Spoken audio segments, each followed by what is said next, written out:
Cursed Pages, A Forbidden Tale. The unopened package. It was a rainy evening when Ethan Carter, a freelance journalist fascinated by obscure and forbidden texts, received a peculiar package at his doorstep. There was no return address, no sender information, just a weathered box wrapped in faded parchment, tied with an aged crimson ribbon. Ethan hesitated. His hands trembled slightly as he untied the ribbon, revealing an ancient, leather-bound book inside. The title was barely visible under centuries of dust, but as he brushed the surface, the words became clearer. The Forbidden Chronicles, words that must not be read. A cold draft snaked through the dimly lit apartment, making the candle on his desk flicker violently. Ethan smirked, his curiosity outweighing any sense of caution. He had read about cursed books before. Voynich manuscript, Grand Grimoire, the secret spells of Aberlin. But this was different. This was unknown, and unknown things have the darkest secrets. Chapter 1. The First Reading. Ethan flipped the first page. The ink, though centuries old, was crisp, almost fresh. Strange symbols, indecipherable yet oddly familiar, spiraled across the parchment. A dull headache formed behind his eyes. He shook it off, whispering, "Just an old book, nothing more." As he continued reading, the words rearranged themselves, shifting like liquid. The ink pulsed as though the book itself was breathing. His eyes locked onto a passage. "To the one who dares to read, know that knowledge comes at a cost."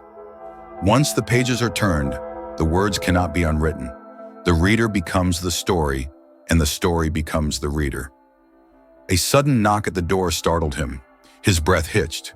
He wasn't expecting anyone. Ethan cautiously approached and peeked through the peephole. No one was there. Another knock, this time louder. He swung the door open. The hallway was empty, but the temperature had dropped significantly. His breath fogged in front of him. The air carried a faint whisper, almost imperceptible. He turned back inside, heart pounding. On his desk, the book had turned to a new page on its own. Chapter 2. The living word sleep evaded him that night. Every time he closed his eyes, he saw figures, shadowy, featureless, their fingers elongated, reaching for him. They whispered his name. The words in the book echoed in his skull, a relentless chant. The reader becomes the story, and the story becomes the reader. Ethan tried to ignore it, convincing himself it was his imagination. But then the changes started. It began with his reflection. The next morning, as he washed his face, he noticed something wrong. His reflection lagged for a fraction of a second before mimicking his movements. His pupils were darker, nearly black, and then it smiled. Ethan hadn't moved his lips. He stumbled backward, heart hammering against his ribs. He turned away from the mirror, but his reflection remained staring at him for just a moment longer before finally following suit. That was the first sign. The second came that evening. His phone buzzed. A message from an unknown number. "Do not read anymore. Burn the book." A chill crawled down his spine.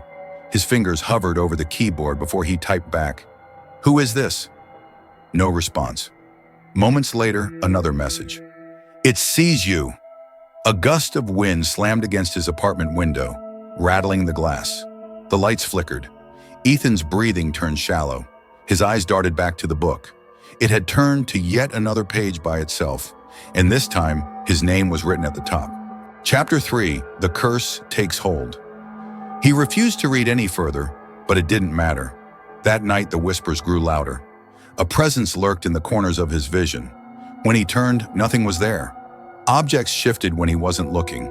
A chair an inch to the left, a door slightly ajar when he was sure he had closed it. Then came the shadows. They slithered along his walls, moving independently of any light source. They whispered to him in a language he didn't understand. Yet somehow he felt the meaning. Finish the story. Ethan knew what he had to do.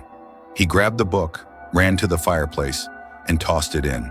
The flames consumed the pages, curling them into blackened ash. Relief washed over him. But then the fire screamed.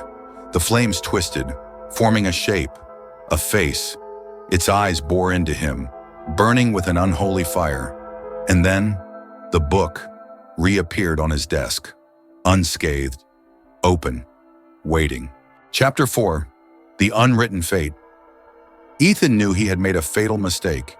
This wasn't just a book, it was a trap. The realization hit him like a sledgehammer. He was never meant to read it. The moment he had opened it, his fate was sealed. He grabbed his phone, frantically searching for the message from earlier. It was gone. Instead, a new message sat in his inbox. The story is almost complete. His vision blurred. The walls of his apartment began to stretch, distorting as if reality itself was unraveling. The whispers turned into screams. The shadows. They were no longer just shadows. Figures emerged, their faces featureless voids, their fingers clawing toward him.